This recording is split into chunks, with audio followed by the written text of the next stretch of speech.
हनुमान जी क्या कोई बहुत कमजोर है क्या? प्रेम है, भक्ति के वो आचार्य हैं, ज्ञानी है, ज्ञानी नाम अग्रगण्यम। यहाँ तक कि कथा के इतने प्रेमी हैं हनुमान जी, वो कहते हैं प्रभु राम मैं आपके साथ नहीं जाना चाहता साकेत, जब तक आपकी कथा चलती रहे तब तक मैं धरा में रहूंगा।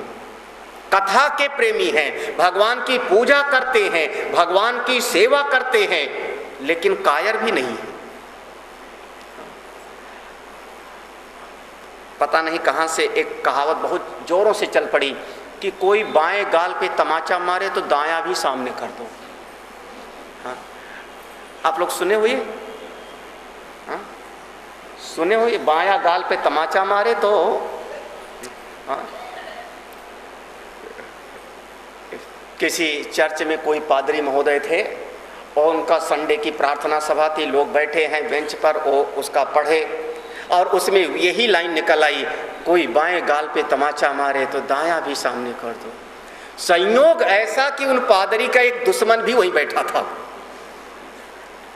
उनका पक्का दुश्मन बैठा था, और सबके बीच में जोर से पढ़ा है आज वही लाइन उस चैप्टर का, बाएं गाल पे तमाचा मारे तो दायां सामने कर दो। अब जब प्रार्थना समाप्त हो गई, सभा समाप्त हो गई, वो गार्ड सेव में सब हो गया, उसके बाद वो जो दुश्मन था वो खड़ा हुआ, अभी सब निकले नहीं, सबके बीच में ही दौड़ के गया, पादरी महोदय के बाएं गाल पे धड़ाक से मारा। अब क्या करें पादरी, क्योंकि अभी तो सबके बीच में बोले थे ना, सबके बीच में पड़े थे, बाएं पे मारे तो अब उन्होंने दायां भी सामने कर दिया। भैया मान ले दाएं, जब दायां भी सामने कर दिया तो वो दुश्मन ऐसा दाएं पर भी धड़ाक से मारा। जब दाएं पर भी मारा तो उनके पास जो क्रास था, सूली ना, उसी को उठा के उसके सिर पर दे मारा धड़ाक से जो है। अब लोग बोले हाय हाय हाय, ये क्या कर रहे हो पादरी महोदय, ये क्या कर रहे हो? अरे आपको छोड़ना चाहिए, आप समझते नहीं, अभी अभी आपने पढ़ा था अहिंसावादी होना चाहिए तुमको। ये क्या है, बाएं गाल पे तमाचा मारे तो दायां भी सामने कर दो, एक पढ़ा भी, आपने उसका सिर फोड़ दिया, वो भी सूली से, क्रॉस से। पादरी ने कहा देखो मैंने पूरी बाइबल पढ़ी है, ओल्ड टेस्टामेंट भी पढ़ा है, न्यू टेस्टामेंट भी पढ़ा है, सब जगह पर यही लिखा है कि बाएं पर मारे तो दायां भी सामने कर दो। कहीं पर यह नहीं लिखा कि दाएं पर मारे तो क्या करो। तो दाएं पर कोई मारेगा तो मैं निर्णय लूंगा क्या करना है।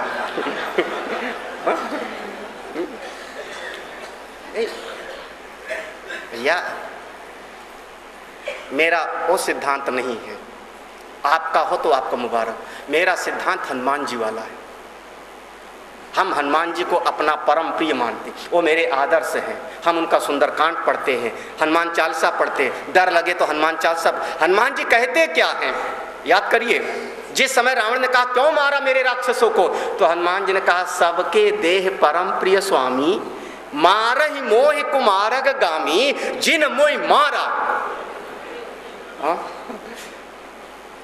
नहीं जम रही है चौपाई? जिन मोहि मारा। मैं कह रहा हूं हनुमान जी सेवक हैं, परम भक्त हैं, ज्ञानी हैं, संसार से उनको कुछ नहीं चाहिए, भगवान से भी कोई उन्होंने मांगा नहीं कुछ चीज, और उसके बावजूद कहते हैं ये शरीर सबको प्रिय है, अगर कोई हमको मारेगा तो क्या मैं उसको जो है दूध दही खिलाऊंगा? जिन मोहि मारा तिन मोहि मारा। हमारे सभी हमारे सनातन धर्म में कायरता नहीं सिखाई गई है। अगर एक हाथ में शास्त्र है तो दूसरे में शस्त्र भी होना चाहिए, कभी मौका पड़े तो उठ भी जाना चाहिए। ये थोड़े है बाएं पर मारे तो दायां सामने कर दो।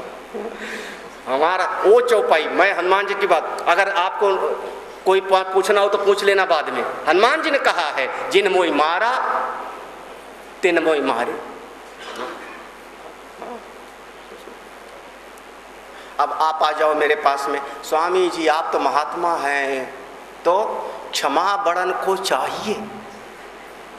आगे की लाइन बिल्कुल मुझको पसंद नहीं है। जिसने कहा होगा उसी के पास जाना, जिसने कहा होगा उसके पास जाकर उत्पात करना। यहाँ अगर आप उत्पात करना शुरू कर दोगे तो मैं बाहर बिल्कुल नहीं। बहुत समझ करके हर एक चीज को बहुत सही तरीके से समझना है, गलत तरीके से। तो पूजा दिस अनुरागा इत पाराशर्या। भगवान वेदव्यास जी क्या कहते हैं, भक्ति कैसे बढ़ेगी? भगवान की पूजा करो, भगवान को अपने घर में लाओ, तुलसी का वृक्ष लगाओ, हाँ, थोड़ा रोज सवेरे। पूजा का मतलब है, हे प्रभु आपने हमको इस शरीर को चलाने के लिए क्या क्या नहीं दिया। एक कृतज्ञता है मेरी, एक ऋण होने का तरीका है। हे प्रभु आपने इस शरीर को चलाने के लिए जल दिया, इस शरीर को चलाने के लिए हवा दिया, इस शरीर को चलाने के लिए वनस्पतियां दिया, इस शरीर को चलाने के लिए दूध दिया, इस शरीर को चलाने के लिए कितना कुछ दिया। तो थोड़ा सा तो मेरा भी कर्तव्य है ना। ये थोड़े कि बचपन से हम इस प्रकृति से लेते गए, खाते गए, जल पीते गए, सब कुछ लेते जा रहे हैं। थोड़ा प्रभु के लिए समर्पित करके तो देखो। भगवान को विराज पूजा में मैं भी मेरी भावना है कि मैं आपको भोग लगाऊं, मेरी भावना है कि मैं आपकी स्नान कराऊं, तो मैं तो नहीं पहुंच सकता, लेकिन अगर आप छोटे बन जाएंगे तो आपका तो कुछ बिगड़ने वाला। हे प्रभु आप इसमें आके विराजमान। महाराज जो पूजा करते हैं, पूजा करने का रस आपको जब करोगे तब पता लगेगा। धीरे धीरे हाँ, पूजा निरंतर करो, जरूर करो। बस एक उसमें संशोधन करना कि जब पूजा करिए तो अनुराग पूर्वक। नारद जी की खासियत क्या है कि कहते हैं कि हम सभी तो पूजा करते हैं रोज, बोले नहीं, पूजा जब करिए तो अनुराग। राग हम जानते हैं, राग के पश्चात जो आता है अनुराग। अनुराग माने भगवान को अपने जैसा समझ करके। जैसे मैं अपने शरीर को समझता हूँ ऐसे भगवान को समझो। अगर मेरे शरीर को गर्मी लगती है तो जो ठाकुर जी विराजमान हैं उनको भी तो गर्मी लगती होगी कभी। भाई अपने लिए तो आपने घर में एसी लगा लिया, ठाकुर जी के लिए एक पंखा तो लगा दो। ये थोड़े के भगवान बैठे हैं अपने जैसा अनुराग पूर्वक। अगर मान लो सर्दी है, मैंने अपने लिए गीजर लगवाया, गर्म पानी से मैं स्नान करता हूँ, और ठाकुर जी को वही थोड़े के 2 दिन के बासी पानी से नहला दिया। रिचुअल्स हो जाएगा, कर्म कांड हो जाएगा, अनुराग नहीं दिखाई पड़ा। अनुराग मतलब हे प्रभु आप भी मेरे प्रभु को जो अच्छा लगता है। हाँ, कभी कभी किसी के पूजा घर में देखो भगवान के 4-4 दिन तक कपड़े वही के वही पहने हैं। मैंने देखा इसलिए बता रहा हूँ। हाँ, संडे कपड़ा बदलते हैं भगवान के। आप भी संडे बदला करो फिर। हाँ, बोले नहीं, सवेरे कुछ और कपड़ा पहने, दफ्तर जाने के लिए कुछ और पहने, सत्संग में जाने के लिए कुछ और पहने, रात में कहीं शादी की पार्टी में जाना हो तो कुछ और पहने। अपने लिए तो 3 बार ड्रेस बदली और भगवान के लिए संडे को कपड़े बदला, वो आज तक पहने हुए हैं। तो अभी आपका प्रेम नहीं हुआ भगवान से। थोड़ा प्रेम करके देखो भगवान से। ये मेरे भगवान हैं। मैं पूजा करता हूँ, जल चढ़ाता हूँ मूर्ति को, और चित्त मेरा जाता है सच्चिदानंद ब्रह्म पर। ये है मेरी पूजा का रहस्य। हमारे पूज्य गुरुदेव ने थोड़ा हमको अच्छा नहीं लगता था, वेदांती थोड़ा सा कड़वा वेदांती में, तो हमको नहीं पसंद था। और पूज्य गुरुदेव ने हमको चिट्ठी लिखी कि now you go to Mandhana. एक जगह है कानपुर के पास में मंधना चले जाओ। अब तुम मंधना चले जाओ, वहाँ पर भगवान शंकर जी का मंदिर है और वहाँ पूजा करो। अरे हमको पुजारी बनाया गुरुदेव ने, पूजा करो। ये 2.5-3 साल का वेदांत सब उसके। फिर मैं मंधना गया, वहाँ पर एक वहाँ के मैनेजर थे ले खैर वहाँ पर हमने भगवान की पूजा, वो उनके पेशवा साहब के ज़माने का वो स्थापित किया हुआ मंदिर अभी भी कानपुर के बिठूर के रास्ते में है मंधना। आप लोग जाके देख सकते हैं, वहाँ पर बहुत बड़ा आश्रम बनाया। तो वहाँ हम पूजा करते और बाकायदा फिर वो पूजा करते करते अब कभी कभी समस्या भी पैदा हुई, हमको अभी भी याद है। हाँ? अब मेरा भाव है मैं भगवान को बड़े प्रेम से स्नान कराता, पूरा पानी ला करके पूरा साफ सुथरा करता, और जैसे पूजा होती है तो उसमें और लोगों को परेशानी, क्योंकि आरती का समय जो पक्का है उस समय पर मेरी पूजा हुई नहीं पूरी अभी मैं तो पूजा करता था। तब फिर लोग कभी कभी एक समस्या पैदा हुई, लोग भोग के लिए आने लगे, प्रसाद चढ़ाने के लिए। अब डब्बा लेके आ गए, मैंने भगवान के सामने रखा। कई घटना हुई, भगवान के सामने रखता था, फिर उसको बाकायदा जैसे 5 प्राण होते हैं, प्राण अपान व्यान, तो मैं जल लेकर के प्राणाय स्वाहा, अपानाय स्वाहा, व्यानाय स्वाहा, उदानाय स्वाहा, समानाय स्वाहा, इस तरीके से भोग लगाया जाए। मैं पूरा विधिवत भोग लगाता भगवान को, भोग लगा के फिर पर्दा ढकने का नियम है, पर्दा ढकता, फिर बाद में घंटी बजाता। तो और धीरे धीरे तो लोगों में काना फूसी होने लगी, ये जो नया पुजारी है बहुत लालची है। तो हमारे गुरु भाई थे, उन्होंने कहा मेरा नाम लेकर के, अरे ये लोग कह रहे हैं तुम लालची। उन्होंने कहा क्यों, क्या हो गया? बोले ये तुम जितना प्रसाद लेके आता तुम सारा डब्बा रख क्यों लेते हो? हमारी आदत थी, हम डब्बा वापस नहीं करते थे, हमको पता नहीं पुजारी का क्या काम होता है। जो भगवान को भोग लगाया सब मंदिर में आ गया। हाँ, अबे भंडारे के समय बट जाएगा, भोजन के समय सबको बट जाओगे, सब में रख लेता था। तो लोग फिर आपस में ये ऐसा, तो उन्होंने कहा पूरा नहीं, जब डब्बा लेके आवे तो 2 लड्डू निकाल लो और बाकी सब उसी को। हमने कहा बस भगवान को भी नाटक करके दिखा रहा है कि प्रभु सब तेरा, तो उसको अर्पण। हाँ? लेके आया, 2 लड्डू लेना, बाकी सब हम ही को हो। भगवान की पूजा करके देखो कितना आनंद आता है। पूजा तो इससे अनुराग, लेकिन अनुराग पूर्वक जो बात कही गई, पूजा करिए तो प्रेम पूर्वक, खाना पूर्ति नहीं। पूजा करने बैठ जाओ सब। व्यास भक्त लक्षण, पूजा कैसे करना है आप लोग किसी संत के पास बैठ के सीखना। जो हम दादा दादी को, अभी एक घटना और हमको याद आ गई। देखो हम गोरखपुर में थे, गोरखपुर में एक माता जी अपने बेटे को लेके आई, शायद बीटेक वगैरह कर रहा था वो लड़का ना, बीटेक शायद किया। तो उन्होंने कहा स्वामी जी इस बच्चे को आशीर्वाद दे दो। हमने कहा क्या हुआ? बोले कहीं नौकरी नहीं लग रही इसकी। तो हमने पूछा अच्छा, वो बच्चा मेरे पास नहीं आता, बस माँ आती है। तो हमने, यहाँ बैठी हूँ तो माफ़ करना अगर दिखाई नहीं पड़ी हमको। तो हमने कहा एक बात बताओ, तुम इसके पहले भी किसी पंडित उंडित को दिखा चुकी होंगी, जन्म कुंडली दिखा चुकी होगी, हाथ दिखा चुकी होंगी, क्या बताया? तो बच्चा बोल पड़ा हाँ महाराज मैंने कईयों को दिखाया है। तो एक पंडित जी ने तो हमको ये कहा कि तुम पूजा ज़्यादा करते हो इसलिए तुम्हारी नौकरी नहीं लग रही है। पूजा ज़्यादा करते हो इसलिए नौकरी नहीं लग रही, क्या करूँ कम कर दो? हमने कहा अब ये तो उल्टी बात हो गई, हम तो सिखाते हैं पूजा करिए, हम सिखाते पूजा करिए, और ये चाह रहा है कि महाराज बतावें कि पूजा कम कर दो।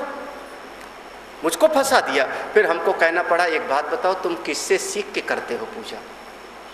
बोले सीखे किससे? जैसे मम्मी पापा करते थे वैसे हम कर रहे हैं, जैसे दादा दादी को देखा था वैसे हम करते हैं। भाई देखा देखी करने की बजाय अगर आप समझ करके करिए तो कोई खास बात है ना। एक परंपरा से देख देख करके खेती करने वाला है और एक एग्रीकल्चर में जा करके वो शिक्षा प्राप्त करके और फिर खेती करेगा, तो दोनों की किसानी में फर्क होगा कि नहीं होगा? आप भोजन बना रही हो और कोई होम साइंस पढ़ करके उस शिक्षा को प्राप्त करके और फिर खाना बनावेगा, दोनों में थोड़ा सा फर्क होगा। कम से कम जिस काम को कर रहे हो पहले सीखो। अगर पूजा करना है तो पहले सीखो कैसे करना है। देखा देखी करने से उतना परिणाम नहीं मिलता, बस देख देख के कर रहे।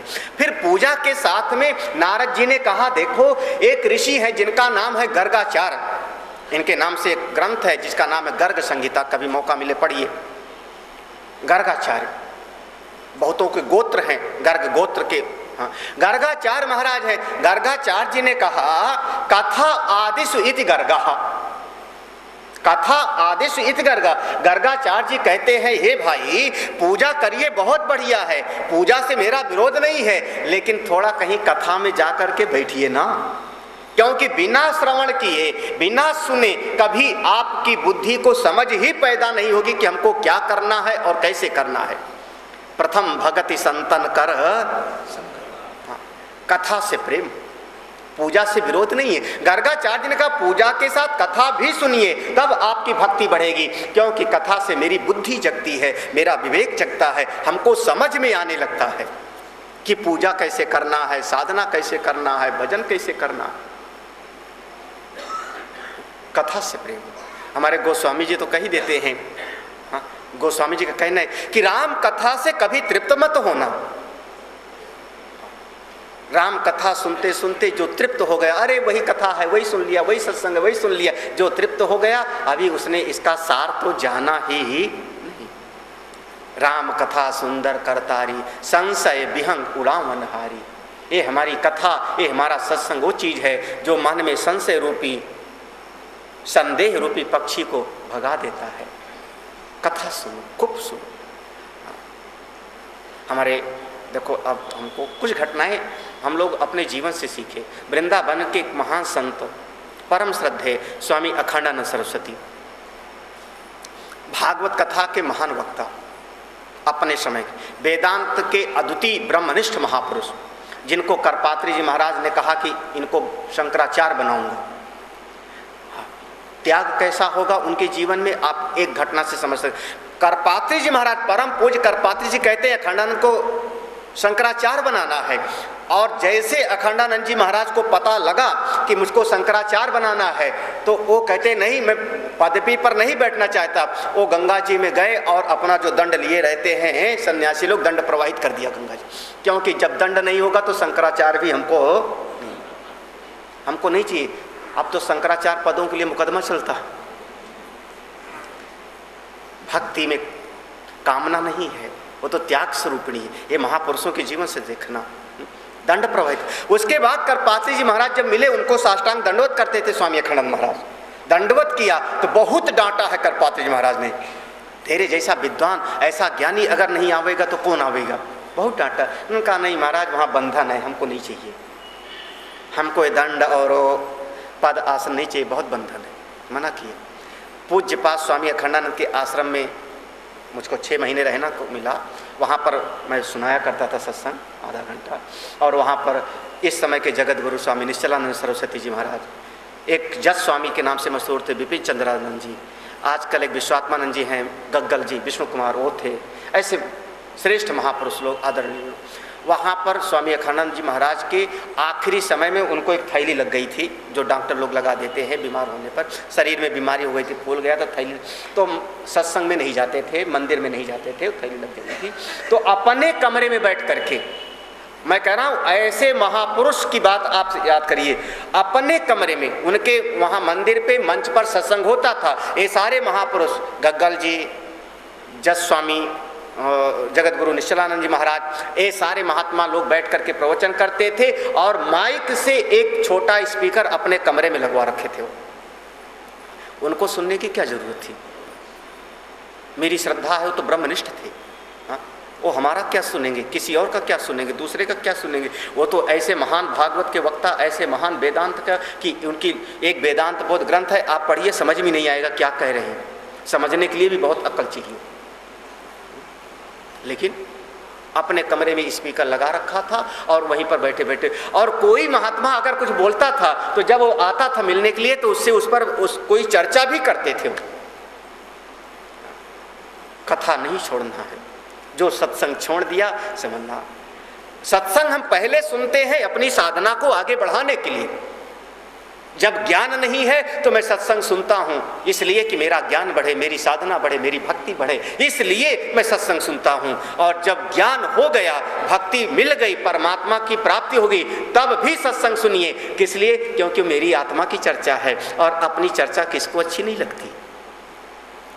आपको अपनी चर्चा अच्छी नहीं लगेगी क्या? अपनों की चर्चा, बेटे की चर्चा कोई करे अच्छा लगेगा। आपके घर परिवार की चर्चा कोई कहे कि तुम्हारे माँ ऐसे, पिता ऐसे, दादा ऐसे, हमको अच्छा लगेगा। तो अपनों की चर्चा करनी कितना अच्छा लगता है। तो परमात्मा की चर्चा है, कोई भी करे हमको अच्छा लगता है। सत्संग से बिल्कुल जुड़े रहना है। गर्गाचार्य जी महाराज कहते हैं, कथा आदिषु इति गर्गः, कथा से, सत्संग से निरंतर जुड़े रहना है राम परमात्मा के। इसीलिए कहा पहली भक्ति सत्संग ही है। लगा? ठीक है। अब एक चीज और, पूजा हम करते हैं, कथा भी सुनते हैं, लेकिन साथ साथ एक ऋषि और हैं जिनका नाम है सांडिल्य ऋषि। उन्होंने कहा बहुत अच्छी बात है, ये दोनों अगर कोई करता है तो बहुत बढ़िया, लेकिन दोनों के साथ एक तीसरी चीज मैं और जोड़ देता हूँ। संतों ने किसी का खंडन नहीं किया है, बल्कि उसमें जैसे आप दूध है, दूध परम शुद्ध है, लेकिन उसमें जरा मिश्री डाल दो तो बहुत बढ़िया, सुंदर हो गया। ऐसे ही एक चीज और जोड़ा जिनका नाम है सांडिल ऋषि। ये सांडिल ऋषि है हमारे नंद बाबा और यशोदा के कुलगुरु सांडिल ऋषि, बहुत महान। सांडिल ऋषि क्या कहते हैं? आत्मरति अविरोधेन इति सांडिल्यः। देखो जरा सा सूत्र दिया, आत्मरति अविरोधन, पथ पूजा भी करिए, कथा भी सुनिए, बशर्ते अंतर्मुखी होइए। अगर आप कथा सुन के अंतर्मुखी नहीं हुए, पूजा सुन करके अंतर्मुखी नहीं हुए, तो अभी आपका केवल कर्मकांड हुआ, अभी साधना नहीं हुई। कभी पूजा करते करते आंख बंद हो जाए। हम लोग मंदिर में जाते हैं, प्राय मैंने देखा है लगभग सभी के साथ में, जैसे मंदिर गए, यहाँ से बद्रीनाथ गए, केदारनाथ गए, वैष्णो देवी गए, इतनी दूर तक गए, लेकिन जैसे भगवान के सामने पहुंचे आंख बंद हो गई। क्यों आंख बंद कर लिया? केदारनाथ आए हो इतना चढ़ करके, अमरनाथ आए हो इतनी ऊंची पाई पर चढ़ करके, आंख खोल करके देखो, खूब देखो। बोले नहीं, जैसे भगवान के सामने पहुंचे आंख। ये है हमारी पूजा का मूल सूत्र। उनके सामने गए, हे प्रभु मैं जानता हूं आप बाहर हो, लेकिन जो बाहर हो इसके पास तो मुझको कोई रहने नहीं देगा। अभी पुजारी कहेगा हटो हटो, चलो चलो आगे, एक क्षण दो क्षण, लेकिन अगर आपकी ये छवि मेरे भीतर बैठ जाए तो भीतर वाला तो मेरा अपना होगा, जब मर्जी होगा तब मैं देख लिया करूंगा। अंतर्मुखी होना सीख जाए कोई, तब समझना पूजा भी सफल है। और कथा सुने, कथा सुन के थोड़ा अंतर्मुखी हो जाए, किसी दूसरे के चर्चा ना करे, चिंतन ना करे। भक्ति का मूल सूत्र है अन्य चिंतनम आसु त्यक्त्वा वैराग्य राग रसको भव भक्त निष्ठा। ये संसार की चर्चा नहीं, बहुत हो गई संसार की चर्चा, थोड़ा भीतर चले जाओ। हाँ, परमात्मा मेरे भीतर है। ये जो सत्संग मैंने सुना तो मेरी चर्चा है, मेरे मन की चर्चा है, मेरी बुद्धि की चर्चा है, मेरे अंदर की बात है। अंदर चले गए, आपकी भक्ति आगे बढ़ गई। आत्मरति अविरोधेन, कथा सुनिए अंतर्मुखी। अगर आप कथा सुनने भी चले गए और आपको बगल बार बार दिखाई पड़े प्रसाद में क्या है जी, हाँ हाँ, आवाज का पता नहीं क्या प्रसाद में है, हाँ? लेकिन अगर बार बार आपका चित्त बहिर्मुखी हो गया तो अभी आपने वास्तव में भक्ति के पथ पर प्रयास कहा हो, भगत पथ कवन प्रयास, अंतर्मुखी हो जाओ। अरे ये परमात्मा का प्रसाद है, मिलना होगा मिल जाएगा, नहीं मिलना होगा नहीं मिलेगा। परमात्मा का असली प्रसाद तो ज्ञान है, हाँ? उनकी असली कृपा तो ज्ञान है। हाँ? सोई जानै जेहि देव जनाई जानत तुम्हें, वो उनका असली प्रसाद है, प्रसाद की तरफ। हाँ? और कभी कभी आप और भी कह सकते, आप सत्संग में आओ तो जूता चप्पल भी भूल के आओ। हाँ? बहुतों को याद रहता है, सत्संग में बैठे बैठे बार बार झांकते हैं। हाँ? और कुछ लोग बिल्कुल दरवाजे के सामने उतारते हैं क्योंकि जहाँ बैठे वहाँ से दिखाई पड़ता रहे। हाँ? क्यों? कोई चुरा ना ले जाए। अरे काहे के लिए? सत्संग में आप देखो, फिर अगर आपका ध्यान जूते पर रहा तो अभी आप अंतर्मुखी नहीं हुए ना। कम से कम सत्संग होता है संसार से कुछ क्षण के लिए संबंध तोड़ने के लिए। जितने समय तक संसार को भूल गए उतने समय तक आप सुखी हो। निद्रा आपके लिए प्रमाण है, 4 घंटे 6 घंटे आप नींद में सो गए, सब भूल गया, आप सुखी हो। जैसे याद आने लगा घर परिवार रिश्तेदार पड़ोसी अड़ोसी, आप दुखी हो गए। याद आया दुनिया, आप दुखी, और भूले तो आप सुखी। तो कम से कम सत्संग में आप 1 घंटा इस दुनिया को भूल के बैठ जाओ। आप भाव समझना मेरा। अगर आप चाहते हो नहीं सत्संग में भी बैठे रहें और परिवार से समाज से हमारी कनेक्टिविटी भी बने रहे, हाँ? तब फिर समझना कि अभी अब आप इस भक्ति के मार्ग पर नहीं चल पाए। हाँ? संसार से संबंध तोड़ के आओ ना, थोड़ी देर के लिए, 1 घंटे के लिए सही, प्रैक्टिस तो करो। हम तो 25 घंटे वहीं पर हैं, 24 घंटे वहीं पर हैं। हाँ? दफ्तर गए, दुकान गए, घर गए, परिवार गए, 1-1.5 घंटा हमको समाज से संबंध काट के बैठो। कोई कनेक्टिविटी नहीं चाहिए हमको। नहीं समझे आप लोग? परिभाषा में नहीं समझ में आता तो व्याख्या करनी पड़ती है फिर। हाँ? व्याख्या है कि मोबाइल का स्विच ऑफ करके बैठ जाओ। हाँ, आप समझ में आया? हाँ? क्यों कनेक्टिविटी बनाए रखना चाह रहे हो आप? हाँ? क्योंकि सामने वाले को तो पता नहीं, आप नहीं मिलाओगे ठीक है, लेकिन जो बाहर से लाइन पे उसको क्या पता कि आप सत्संग में बैठे, वो तो मिलावेगा। आपका भी समय डिस्टर्ब हुआ और साथ ही साथ मैंने डॉक्टरों के चैम्बर में लिखा हुआ देखा, मोबाइल का स्विच ऑफ करके आओ अंदर। डॉक्टरों के यहाँ पर कई जगहों पर विधानसभा वगैरह में तो जैमर लगा रहे हैं। और तो जाने तो मैंने मस्जिद के सामने लिखा हुआ देखा स्लिप में, मोबाइल का स्विच ऑफ करके आओ। तो क्या हमारा सत्संग ही इतना गया गुजरा है? फिर अभी भक्ति के पथ पर कहाँ चले? रख के आओ घर पे, मोबाइल नहीं चाहिए हमको कनेक्टिविटी किसी से। 1 घंटे के बाद 2 घंटे के बाद जो हाल चाल लेना होगा ले लेंगे। अगर सही कहूँ तो जिसका मोबाइल बच जाता है, मोबाइल उठा के बाहर जाके बात कर लेता है, मैं समझ जाता हूँ अभी श्रोता है, साधक नहीं। श्रोता और साधक में बहुत बड़ा फर्क है। श्रोता है, ठीक है, सुन लूँगा, इनका भी सुन लूँगा, उनका भी सुन लूँगा, उनका भी सुन लूँगा, जितने महात्मा आएंगे सबको सुन लूँगा। अभी साधक नहीं है। साधक तो वो होता है जो अपने आप को आगे बढ़ाना चाहता है। आत्मरति अविरोधेन, ये नारद जी का सूत्र देख लेना जिनके पास है। आत्मरति, अंतर्मुखी करे अगर कथा आपको, अंतर्मुखी करे पूजा आपको। जिस समय आप पूजा पे बैठो टेलीफोन की घंटी उठा के रख दो, नहीं सुनना है हमको। घर की घंटी भी बंद कर दो, नहीं सुनना है। बेटा पोता अगर है तो उनको कह दो तुम संभालो, मैं इस समय 1 घंटे बाद में पोता संभाल लूंगा, बाद में जो चर्चा करनी होगी कर लूंगा।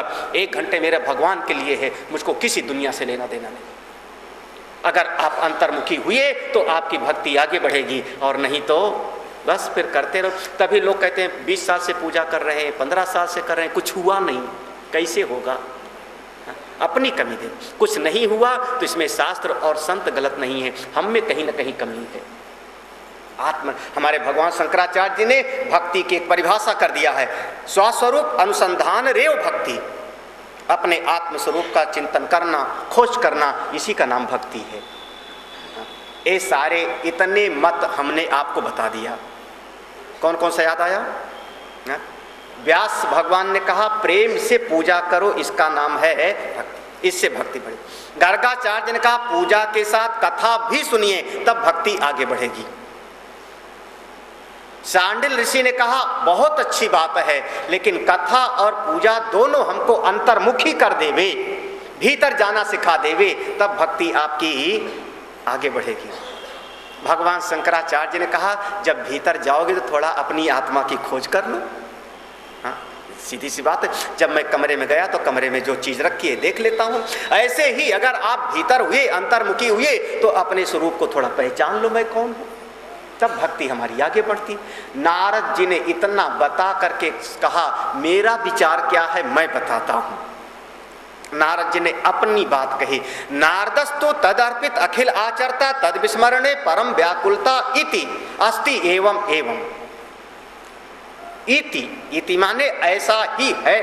नारद जी कहते हैं ये तो सब ठीक है, कथा हम 1 घंटा सुनेंगे, पूजा हम 1 घंटा करेंगे, ये सब थोड़ी देर के लिए होवेगा, लेकिन भक्ति थोड़ी देर के लिए नहीं होती। तद अर्पित अखिल आचरता, भक्ति तो वो होती है पूरा का पूरा जीवन अपने प्रभु के लिए समर्पित हो, पूरा का पूरा जीवन। लौकिक भाषा कह दूं, भौतिक जगत की भाषा, बिल्कुल लौकिक जगत की। अगर किसी लड़की का लड़के से प्रेम हो जावे, लड़का लड़की का आपस में एक आजकल जो एक समस्या है, प्रेम हो गया, तो आधे घंटा वो चिंतन करेगा, उसका टाइम निकाल करके सवेरे 8 से 9 उसका चिंतन करेगा, बाकी नहीं। हाँ? शाम को आरती के समय में 6 से 6:30 अपने वो लड़की का चिंतन करेगा, लड़के का चिंतन उसके बाद नहीं करेगा।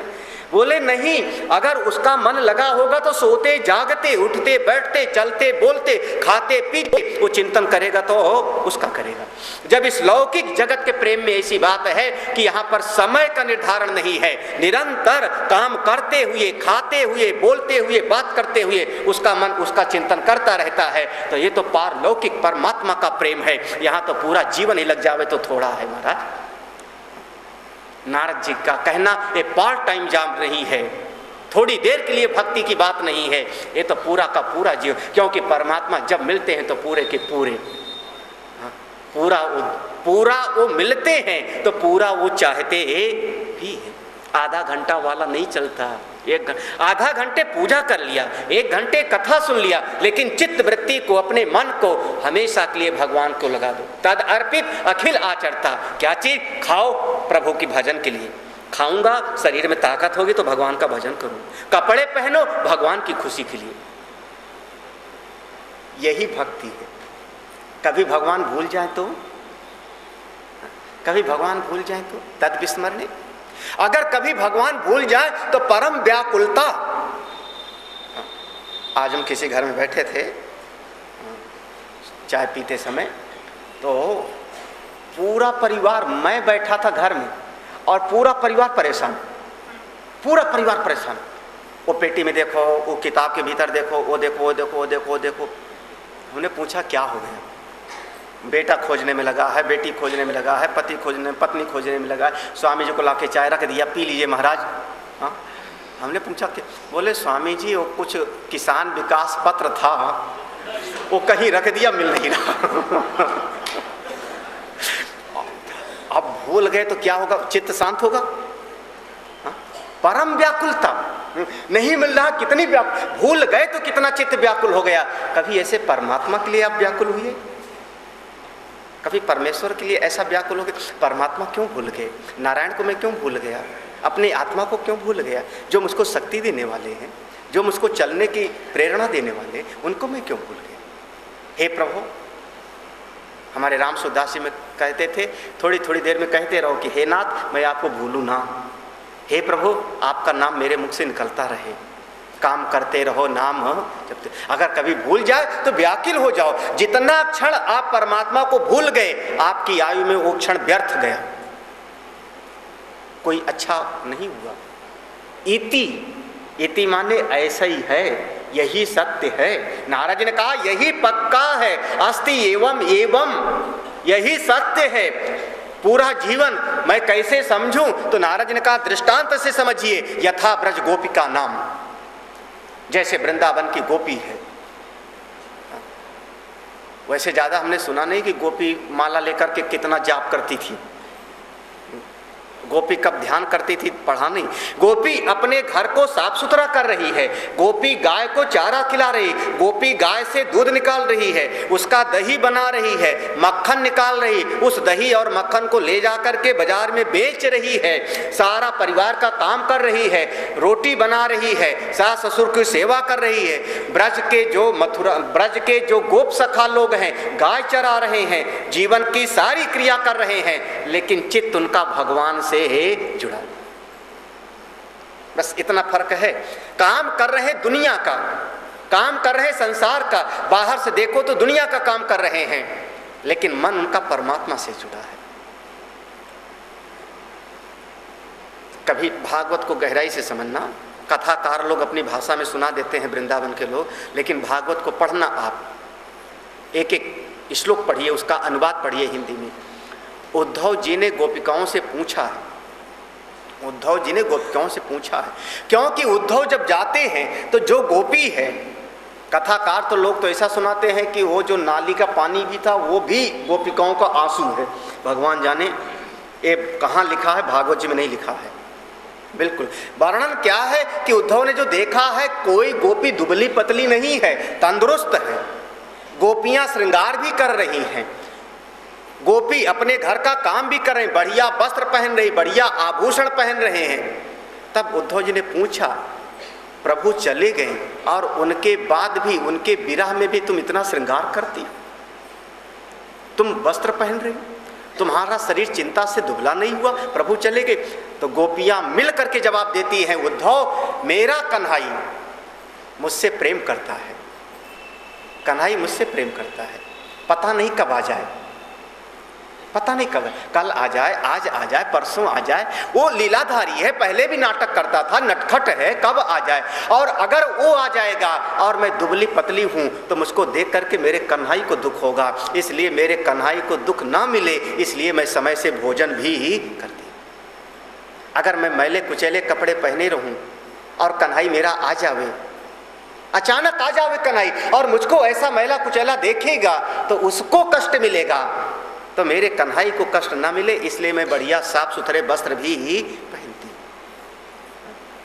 गोपियां सब कर रही हैं, बस चित्त उनका परमात्मा से लगा हुआ है। यथा ब्रज गोपिका नाम, ब्रज की गोपिकाएं, हमारे विदुर, हमारे विदुरानी, ये सब आपके दृष्टांत। हमारे हनुमान जी, हनुमान जी का मन कितना लगा है भगवान से, कोई सेवा नहीं मिलती। और घबराना मत, जब सेवा करने जाओगे तो आपस में भी कभी राग द्वेष हो जाता है। अयोध्या की घटना याद आ गई मुझको। हाँ, जब भगवान राम राजा बन गए, या कथा याद कर लो, अभी अभी हमने सुनाया था। हाँ याद, हाँ हनुमान जी का, हनुमान जी चरणों में बैठे, जैसे भगवान को प्यास लगे हनुमान जी फट से पानी ला देंगे। हाँ? गर्मी लगे पंखा लेके तैयार, जो सेवा सो हनुमान जी, और इतनी जल्दी कर लेवे कि जब तक दूसरा सोचे कि ये करूं तब तक हनुमान जी तो करके बराबर कर दिए सेवा। हाँ? लक्ष्मण के मन में ईर्ष्या पैदा हुई, भरत के मन में ईर्ष्या पैदा हुई, शत्रुघ्न के मन में ईर्ष्या पैदा हुई, और तो क्या कहूं हमारे हनुमान जी की मैया सीता के मन में भी हुई थोड़ी सी। हाँ, प्रभु की कोई सेवा नहीं मिलती, जब देखो तो हनुमान, जब देखो तो हनुमान, जो काम है सो हनुमान, जो काम है सो हनुमान। एक दिन हनुमान जी ने प्रणाम किया, प्रभु आपकी आज्ञा हो तो अपनी माँ का दर्शन कर आऊं। भगवान ने कहा जाओ, अंजना माँ को मेरा भी प्रणाम कर देना। जब चले गए तब इधर चर्चा हुई, अब सेवा कौन करे भगवान की। सब मिल करके सेवा की लिस्ट बनाए, सवेरे से शाम तक। सवेरे से पानी कौन पिलावेगा, आजकल की भाषा में कह दो चाय पिलाना, हाँ जो कहना चाहो। सवेरे से लेकर के शाम तक कौन वस्त्र धोएगा, कौन कपड़े की व्यवस्था करेगा, कौन भोजन के समय रहेगा, पूरी व्यवस्था की लिस्ट बनी सेवा की। और उस पर सीता जी को दे दिया गया पर्चा, माँ इस पर भगवान की मुहर लगवा दो, नहीं तो बाद में लड़ाई हो जाएगी। ये राजा की आज्ञा है कि कौन सेवा कौन करेगा। भगवान के सामने ले गई सीता माँ, इस पर ठप्पा लगाओ। भगवान ने देखा, अच्छा मेरे सेवा की बंटवारा, मेरा सेवा बांटा जा रहा है। भगवान मुस्कुराए, क्योंकि देखा तो पूरी लिस्ट में हनुमान का एक जगह पर नाम नहीं। भगवान मुस्कुरा करके लगा दिए, लो तुम कह रही तो लगा देता हूँ। अब उसके बाद सब सेवा शुरू हो गई, सब तीनों भाई जो है सीता जी सब सेवा के लिए तैयार, रोज बड़ा खुश। अब एक दो दिन के बाद हनुमान जी लौट के आए, जैसे हनुमान जी देखे भगवान के चेहरे पर ओंठ सूखा है, दौड़े पानी के लिए। भरत ने रोका, नहीं पानी पिलाने की सेवा मेरी, रुको। हनुमान ने से सोचा ये क्या हो गया, 2 ही दिन के लिए मैं गया। बोले पर्चा पकड़ो, सबकी सेवा लिखी हुई है। अब पर्चा पकड़ा दिया, उस पर भगवान की मुहर लगी हुई है, कैसे मना करें, प्रभु की मुहर है। हनुमान जी ने कहा इसमें तो मेरी कोई सेवा ही नहीं है। शत्रुघ्न मुस्कुरा के बोले इसके अलावा कोई सेवा हो तो तुम ले लो, हाँ जितना इसमें लिखा है कुछ भूल गया हो तो तुम ले लो। अब हनुमान जी ने एक एक चीज को देखा, और 3 महान पुरुष लोग सोच सोच के लिखे थे नाम, हाँ एक भी छूटा नहीं था। सवेरे पानी पिलाने से खाने से लेकर के एक भी छूटा नहीं था। क्या करें क्या करें, तो ढूंढ करके निकाला। सेवा करने वाला मौका ढूंढ निकालता है। हाँ, ये नहीं कि हमको यही काम मिलेगा तो यही करूँगा। हाँ, हनुमान जी ने कहा जब भगवान को जम्हाई आवे तो चुटकी कौन बजावेगा, ये भी तो एक सेवा है। चुटकी भी बजाने की एक परंपरा है, जम्हाई आवे तो चुटकी कौन बजावे। लक्ष्मण मुस्कुराई, वो तुम ले लो, वो तुम। हनुमान जी ने कहा फिर मेरे भी वही ठप्पा लगाओ, पर्चा बनाओ कि चुटकी बजाने की सेवा मेरी। हाँ, वो भी बन गया, ठप्पा लग गया। अब हनुमान जी बस चुटकी बजा। प्रभु हनुमान जी बड़े प्रसन्न, प्रभु पहले तो मुझको पानी लाने के लिए वहाँ तक जाना पड़ता था तो आपका दर्शन नहीं होता था। अब तो पता नहीं कब जम्हाई आए, तो मैं तो अब तो आपके सामने बिल्कुल हमेशा। कितनी बढ़िया बात, जम्हाई आने का कोई भरोसा। अब भगवान राजमहल में गए तो राजमहल में, सभा में बैठे तो सभा में सामने, कोई मिलने के लिए आया महात्मा तो भी भगवान बिल्कुल तैयार, जम्हाई आवे और बजाऊं।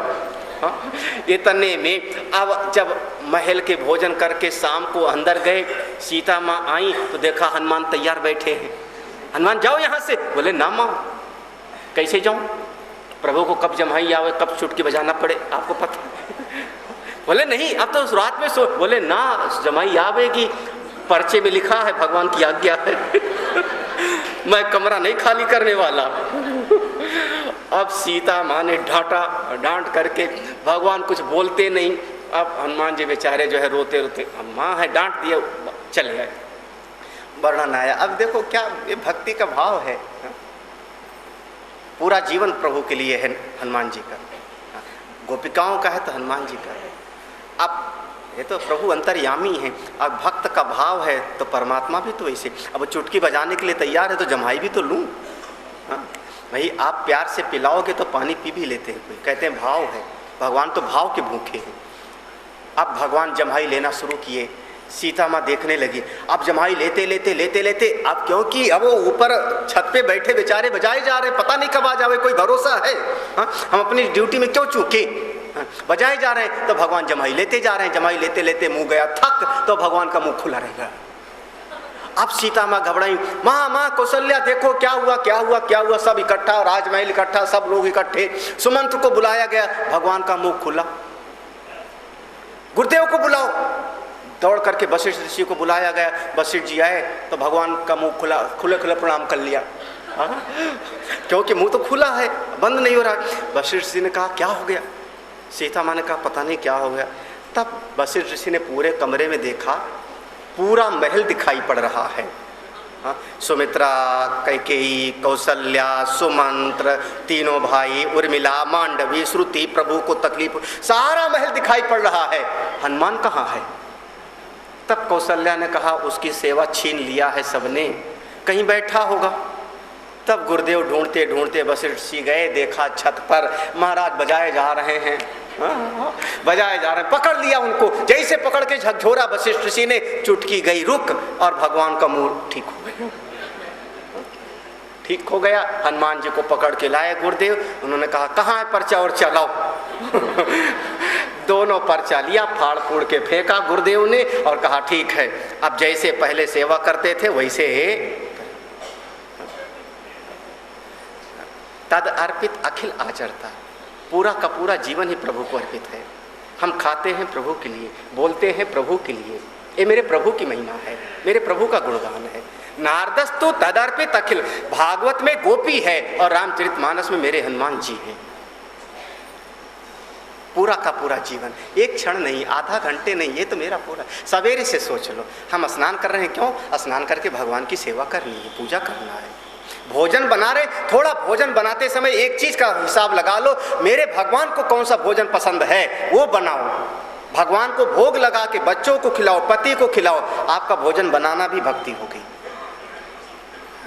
आप एक वस्त्र खरीदने गए दुकान पर, एक कपड़ा खरीदने चले जाओ दुकान पर, बहुत अच्छा है, बेटे को चाहिए, किसी और के लिए खरीदना है, बस थोड़ा सोच लो भगवान को कैसा वस्त्र पसंद आता है। जरा सा भगवान का नाम बीच में डाल दो, भगवान को इस रंग का पसंद आएगा, इस रंग का ले आओ, खुद ही पहनो, अपने बच्चों को पहनाओगे, लेकिन अब आपका वस्त्र खरीदना भी प्रभु को हो अर्पित। यथा ब्रज गोपिका नाम तत्रापि नाम महात्म्य ज्ञान विस्मृति अपवादा। कह देते हैं, नारद जी ने कहा ऐसा मत समझना कि गोपी को पता नहीं था कि भगवान कौन है। भक्त जब भगवान की सेवा करता है तो ऐसा मत समझना कि वो अज्ञानी है ना, वो जानता है कि मैं आत्मा हूं और प्रभु आप मेरी आत्मा बन के मेरे भीतर में विराजमान हो, लेकिन उसके बाद भी आप आत्मा हो ये जान करके भी मेरा प्रेम है कि मैं आपको भोग लगाऊं, मेरा प्रेम है कि मैं आपको यज्ञोपवीत पहनाऊं, मेरा प्रेम है कि आपकी मैं सेवा करूं, करता है। गोपी जानती है।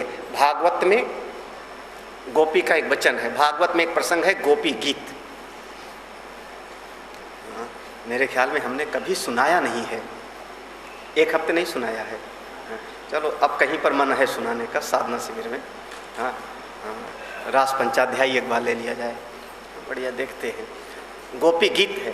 गोपी गीत में जब भगवान अंतर्ध्यान हो गए तो सारी गोपी मिलकर के गीत गाती हैं, और उस गीत में गोपी गीत गाती है, हे कन्हई हम जानती हैं कि तुम कौन हो, तुम नंद के और यशोदा के पुत्र नहीं हो।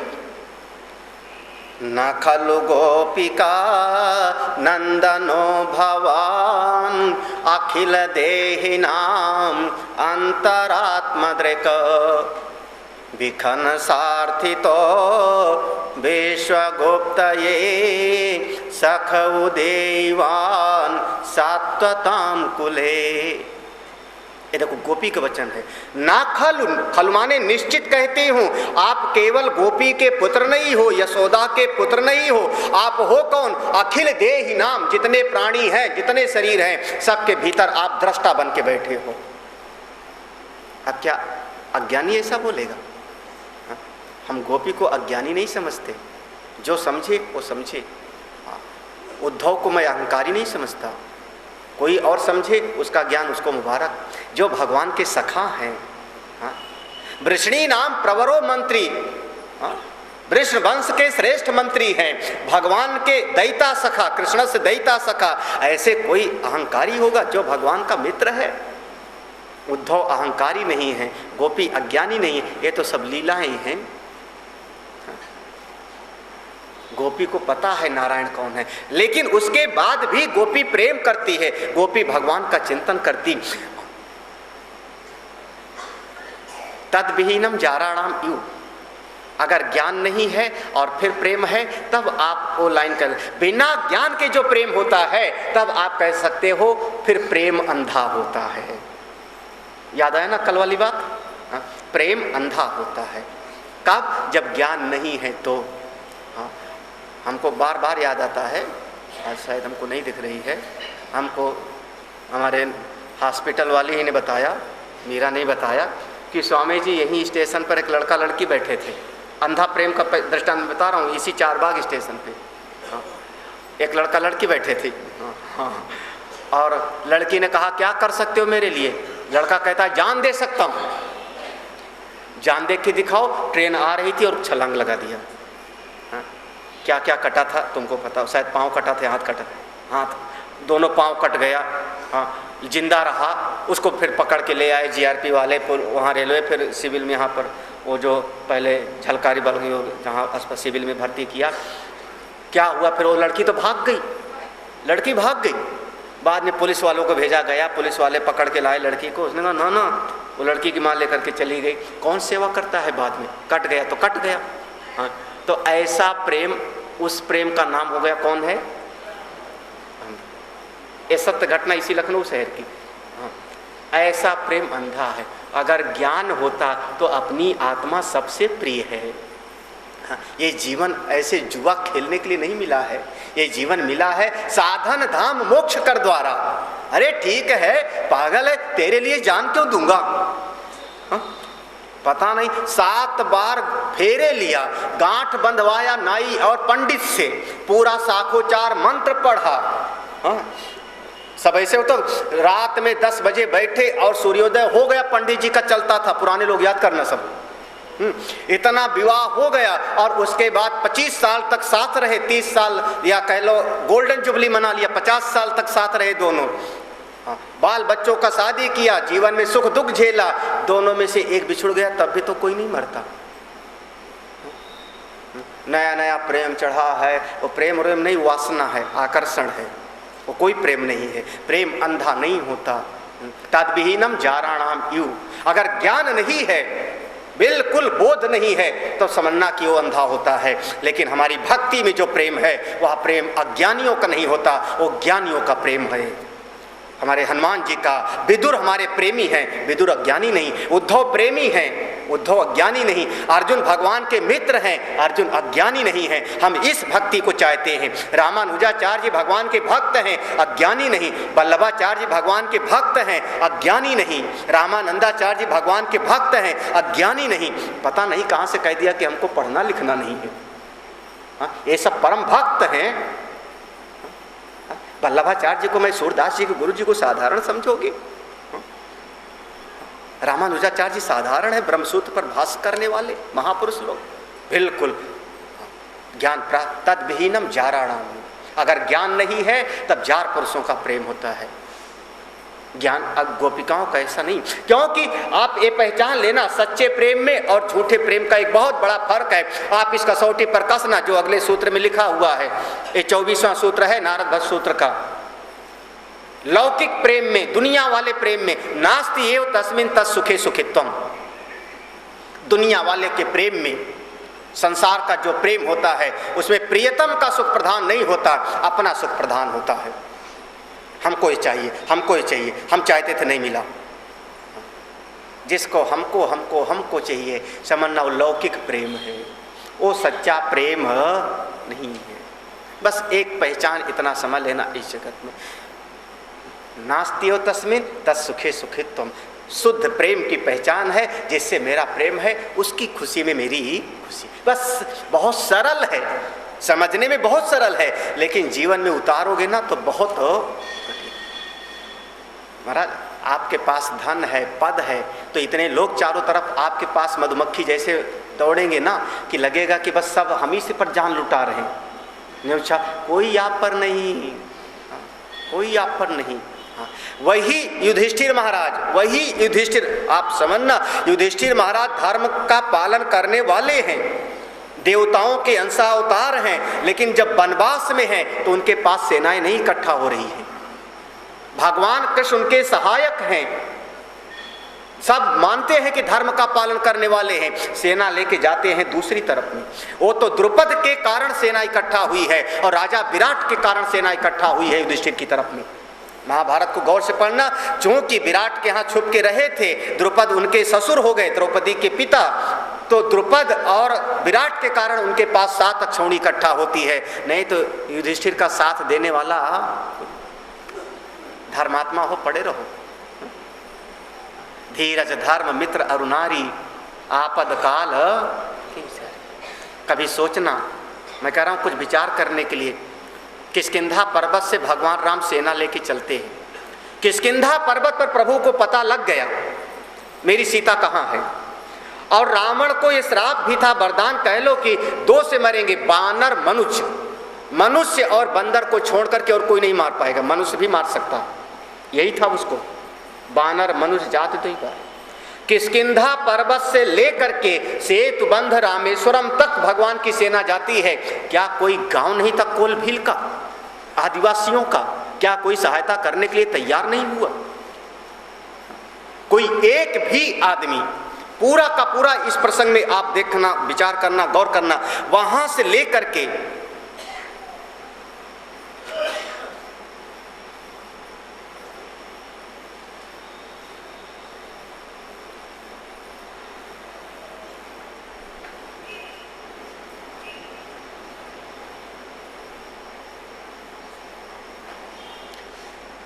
बोले वृंदावन बिहारी लाल की।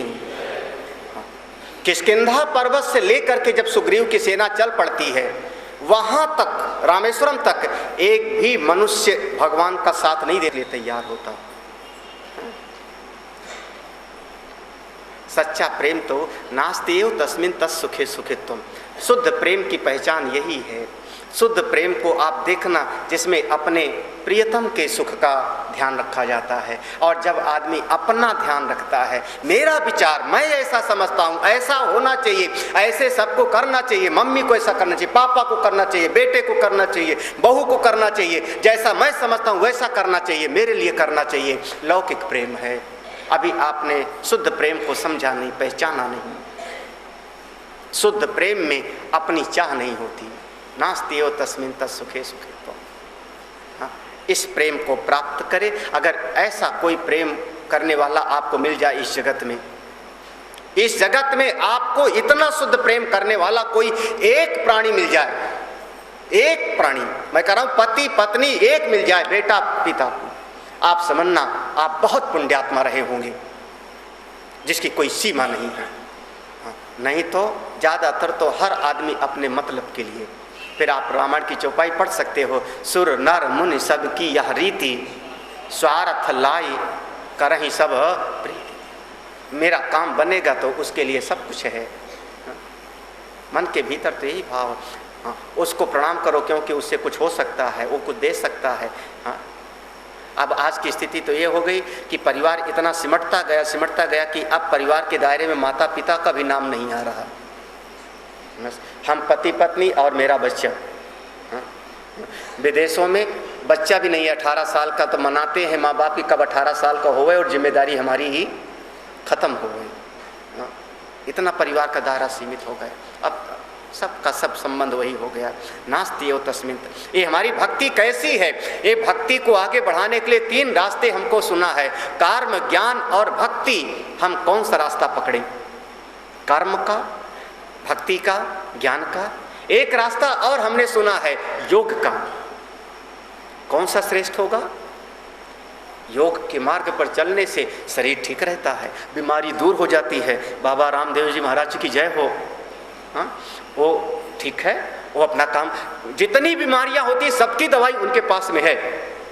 आप एक काम करो, ऐसा करो, ऐसा करो। योग से हो सकता है, संभव है, हमारे पातंजल मुनि की देन है, उन्होंने उसको आगे बढ़ाया। संभव है योग से, लेकिन योग से शरीर ठीक हो सकता है, योग से शरीर ठीक हो सकता है, योग से मन शांत हो सकता है, योग से मन खाली हो सकता है, लेकिन योग से मन में कुछ भरा नहीं जा सकता। जैसे पात्र को खाली करना एक बात है, और पात्र से उसको खाली करना और पात्र में कुछ श्रेष्ठ चीज को रखना, इस मन में कैसे विचार आए। अरे कभी आप लोगों को देखो, मैं कोई ऐसी बात नहीं, पेपर में आया, सब लोग जानते हैं लगभग, इतने महान पुरुष प्रणम्य हैं, हमारे सनातन धर्म की इस लुप्त पूंजी को पूरे विश्व में उन्होंने प्रचार किया, पूरे विश्व में इस समय अद्वितीय हस्ती है।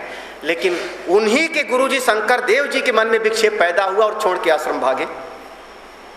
हरिद्वार में मेरा आश्रम है, शंकर देव जी उनके रामदेव जी के गुरुजी।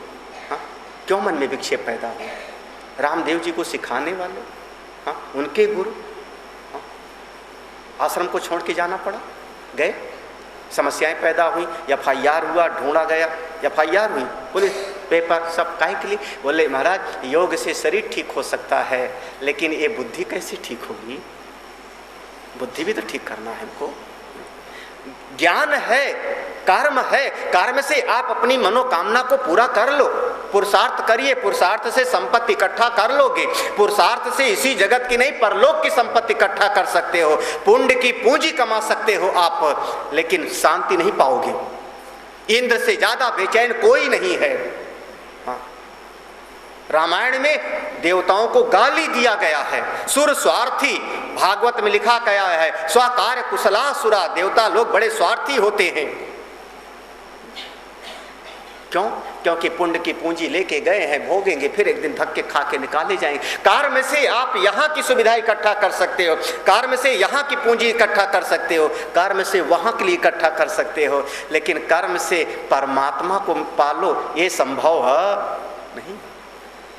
हाँ, बड़े बड़े अगर कर्म से मिलना होता तो बड़े बड़े कर्मठ लोग प्राप्त कर लेते। कर्म उतना करो जितने में मन शुद्ध हो जाए, मन पवित्र हो जाए, हमारी ड्यूटी पूरी हो जाए, जो मेरे कर्तव्य हैं प्रभु पूरा हो जाए।